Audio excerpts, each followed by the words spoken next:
माननीय गृह मंत्री अमित शाह के द्वारा कॉलोनियल टाइम के चल रहे 3 कानून Indian penal code 1860, criminal procedure code 1898 और एविडेंस एक्ट 1872 को बदलने के लिए उनमें परिवर्तन लाने के लिए एक बिल इंट्रोड्यूस किया गया है।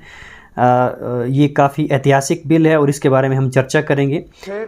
इंडियन पीनल कोड जो 1860 में बनाया गया, दूसरा है क्रिमिनल प्रोसीजर कोड जो 1898 में बनाया गया और तीसरा है इंडियन एविडेंस एक्ट जो 1872 में बनाया गया। 1860, 1898 और 1872 में अंग्रेजों द्वारा बनाए गए, अंग्रेजों की संसद के द्वारा पारित किए गए ये तीनों कानूनों को सबसे पहले हम ये देख लेते हैं कि इन कानून को इनकी हिस्टोरिकल क्रोनोलॉजी देखते हैं कि अंग्रेज़ों को इन कानून को लाने की ज़रूरत क्यों पड़ी और अब भारत सरकार को इन कानून कॉलोनियल जो आपके इरा के कानून हैं इनको 150 साल के बाद बदलने की क्या ज़रूरत आ गई, क्या आवश्यकता पड़ी इसकी।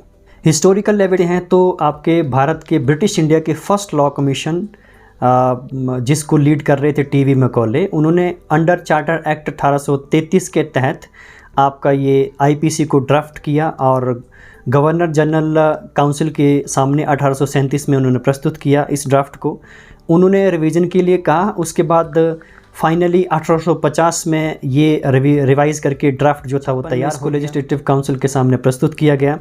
लेकिन 1857 में जो क्रांति हो गई, 1857 की क्रांति, और ये कानून सिरे नहीं चढ़ पाए। उसके बाद बार्न्स पीकॉक की देख रेख में, जो कि कलकत्ता हाई कोर्ट के पहले चीफ जस्टिस भी बने ब्रिटिश इंडिया के टाइम में, उनकी केयरफुल रिवीजन के बाद उसने फाइनल कानून का रूप लिया 1860 में और बाद में जो आपका एनफोर्स किया गया, इम्प्लीमेंट हुआ, वो 1 जनवरी 1862 को हुआ। देन पूरे ब्रिटिश इंडिया में इसको लागू किया गया प्रिंसली स्टेट को छोड़ करके, क्योंकि वहाँ अपना लीगल सिस्टम था। देन भारत जब आज़ाद हुआ तो आज़ादी के बाद भारत ने इसको as a code of criminal procedure इसको अडॉप्ट कर लिया, पीनल कोड को अडॉप्ट कर लिया और 1973 में थोड़ा सा इसमें चेंजेस हुए, रिवीजन हुआ। जो आपका एग्जीक्यूटिव मजिस्ट्रेट था उसको फर्स्ट क्लास मजिस्ट्रेट से सेपरेट किया गया। 6 सितंबर 2018 को सुप्रीम कोर्ट ने जो सेक्शन 377 था जो कि होमोसेक्सुअलिटी को डील करता था उसको डीक्रिमिनलाइज किया। 27 सितंबर 2018 को सुप्रीम कोर्ट की 5 जजेस की बेंचेस ने सेक्शन 497 को रिपील किया जो कि आपकी अडल्टरी से डील करता था। तो ये कुछ इसके हिस्टोरिकल क्यों जरूरत पड़ी इन कॉलोनियल कानून को लाने की, क्योंकि उस टाइम ब्रिटिश एक क्राउन था और भारत की जनता दास थी। दास जो है किसी भी प्रकार का अगर उनके शासन व्यवस्था में अवरोध उत्पन्न होता था उनको दंड करने के लिए एक कोड चाहिए था। एजुकेशन सिस्टम के साथ उन्होंने भारत का जो आपका एजुकेशन सिस्टम था वो आपका स्किल बेस्ड एजुकेशन सिस्टम था। अलग अलग स्किल की क्षमता के अनुसार अपनी पढ़ाई करते हुए लोग सेवाएं देते थे और वर्ल्ड जीडीपी में भारत का उस समय कंट्रीब्यूशन 23% था। भारत एक आत्मनिर्भर देश था। उस ऐसी स्थिति में देश को गुलाम बनाने के लिए उनका जो एजुकेशन सिस्टम है, ऐसे देश को गुलाम बनाने के लिए एक ऐसा एजुकेशन सिस्टम होना चाहिए जो कि एक क्लर्क पैदा करने वाला उसमें सिलेबस टाइप हो। उस टाइप का जब हमारे शिक्षा के साथ छेड़छाड़ कर रहे थे तो विरोध उठा। उस विरोध को कुचलने के लिए ये पीनल कोड लाया गया ताकि शासन व्यवस्था उनकी चलती रहे। और बाद में काफ़ी एजुकेशन कोड भी लाए उन्होंने, जैसे आपका मैकॉले माइन्यूट्स था, फिर आपका विलियम हंटर कमीशन था, फिर आपका वुड डिस्पैच था। इस प्रकार से बहुत सारे कोड्स एजुकेशन के लिए लाए गए ताकि इस प्रकार से के लोग पैदा हों जो सिर्फ नौकरी करने के लायक हों। ये उसकी हिस्ट्री थी। उसके बाद जो मानसिकता थी इस कानून की वो एक कॉलोनियल मानसिकता थी जिसके काफ़ी मिसयूज़ होने लगे आज़ादी के बाद भी।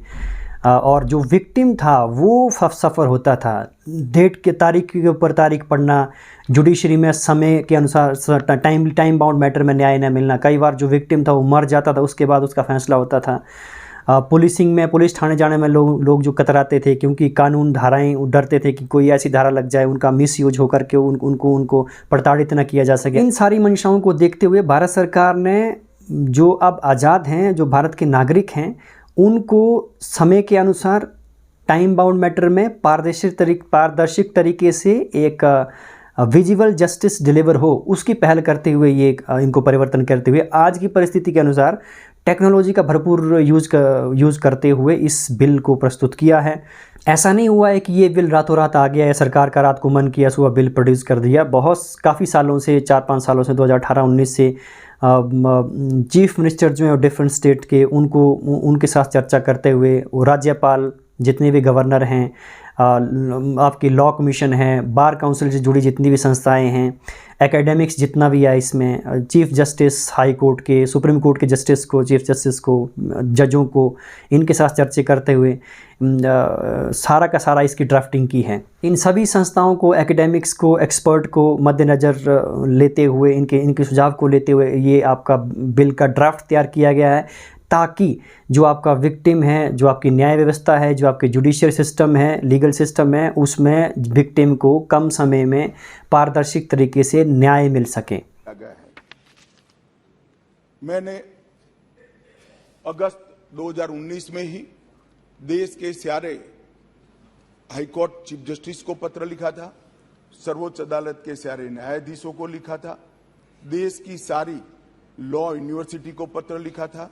2020 में थोड़ी बेस बनने के बाद सारे सांसदों को लिखा, सारे मुख्यमंत्रियों को लिखा, सारे राज्यपालों को लिखा, संघ शासित प्रदेश के प्रशासकों को लिखा, और ढेर सारे कंसल्टेशन के बाद ये प्रक्रिया आज कानून बनने में सफल हुई है, माननीय जी।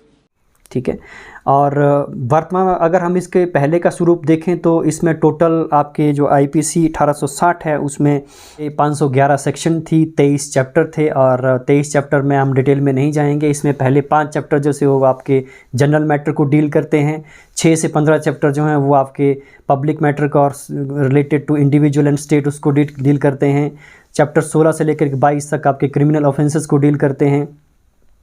चैप्टर 23 ऐसे सेक्शंस जिसमें ऐसे क्राइम जो सेक्शन में डिफाइंड नहीं है, उसमें आपका प्रिंसिपल ऑफ पनिशमेंट की चर्चा की गई है, उसको डील करता है। इसकी डेट में जो आपका बिल प्रस्तुत हुआ है उसमें इंडियन पीनल कोड, भारतीय दंड संहिता, उसका टाइटल भी चेंज किया गया है। अब वो बन गया भारतीय न्याय संहिता 2023, जिसमें पहले 511 सेक्शन थी, अब 356 सेक्शन होंगी। इसमें 175 सेक्शन में संशोधन किया गया है, 8 नई सेक्शन आई हैं और 22 जो आपकी धाराएं हैं उनको निरस्त किया गया है। उसी तरह से क्रिमिनल प्रोसीजर कोड आपका 1898 की बात करें तो पहले इसमें आपकी 484 सेक्शन थी, अब इसमें 533 धाराएं होंगी, और 60 जो धाराएं हैं उसमें बदलाव किया गया है। 9 नई धाराएं जोड़ी गई हैं और 9 धाराओं को निरस्त किया गया है। अब जो क्रिमिनल प्रोसीजर कोड का नया नाम होगा वो है आपका भारतीय नागरिक सुरक्षा संहिता 2023। उसी तरह से एविडेंस एक्ट जो 1872 का, वो अब बन जाएगा भारतीय साक्ष्य संहिता 2023। उसमें पहले 167 धाराएं थीं, अब उसमें 170 धाराएं होंगी। 22 धाराओं में उसमें बदलाव किया गया है और एक नई जोड़ी गई है, 5 सेक्शंस को निरस्त किया गया है। तो ये वर्तमान स्वरूप है। भारत सरकार ने इन कानूनों को क्यों बदलाव किया? क्योंकि बहुत सारे इसमें डिले था, जस्टिस टाइम से नहीं मिल रहा था और मिसयूज बहुत था, विक्टिम को प्रताड़ित किया जाता था, और आज के परिप्रेक्ष्य में जो क्राइम का नेचर है उस हिसाब से जस्टिस नहीं मिल पाता था।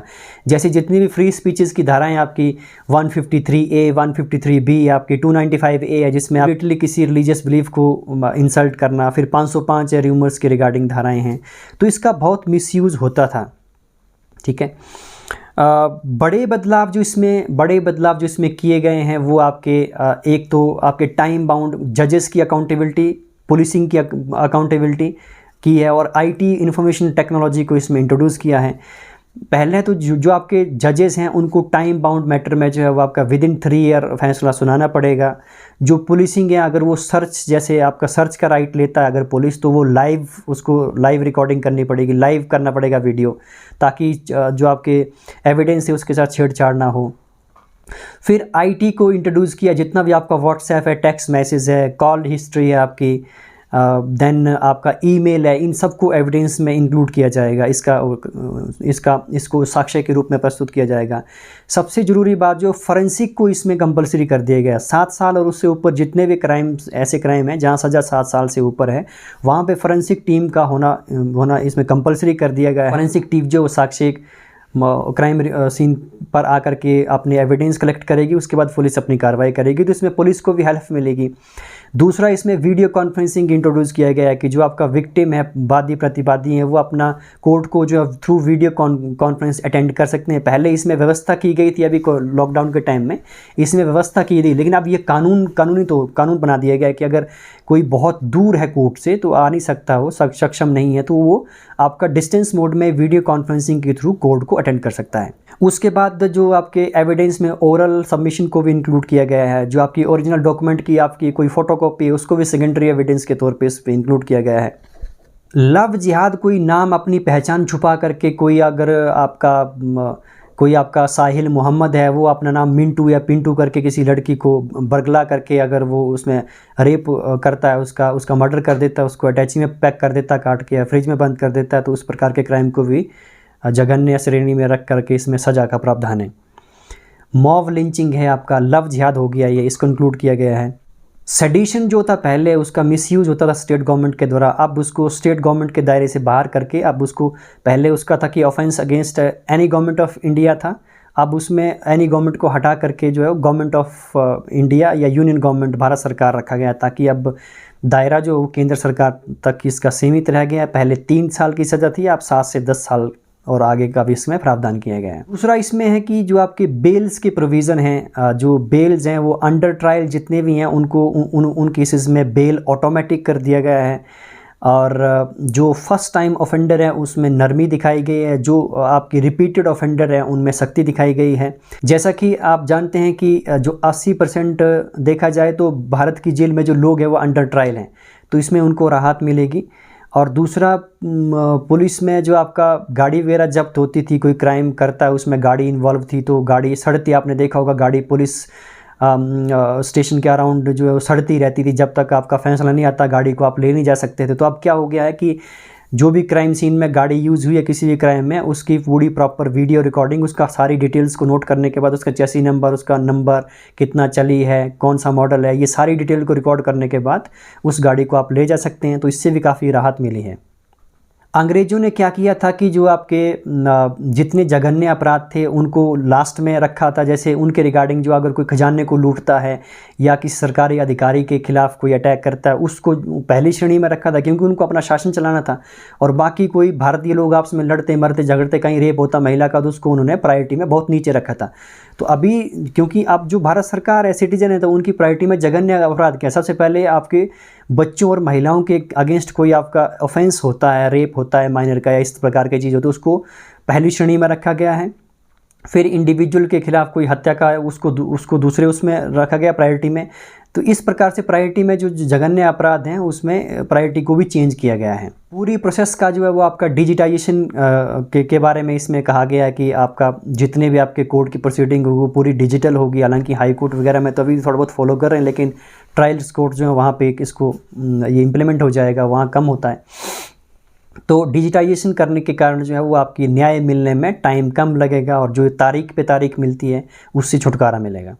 पुलिसिंग और जजेस की जो अकाउंटेबिलिटी है उसको फिक्स किया गया है। चार्जशीट का जो टाइम है वो 90 डेज़ किया है। FIR के बाद 90 डेज़ में चार्जशीट बननी चाहिए, और पेमेंट ऑफ चार्जेस हैं उसके लिए टाइम पीरियड जो 60 डेज़ कर दिया गया है। जितने परिवर्तन किए गए हैं इसमें जो जजेस और एडवोकेट हैं उनको जो थोड़ा पढ़ाई लिखाई का जो काम बढ़ गया है, दिक्कत आने वाली थोड़ी सी शुरुआती समय में, क्योंकि सेक्शनें बदल गई हैं अब। जैसे कि आपकी फ्रॉड के रिगार्डिंग जो सेक्शन 420 थी वो अब 316 बन गई है।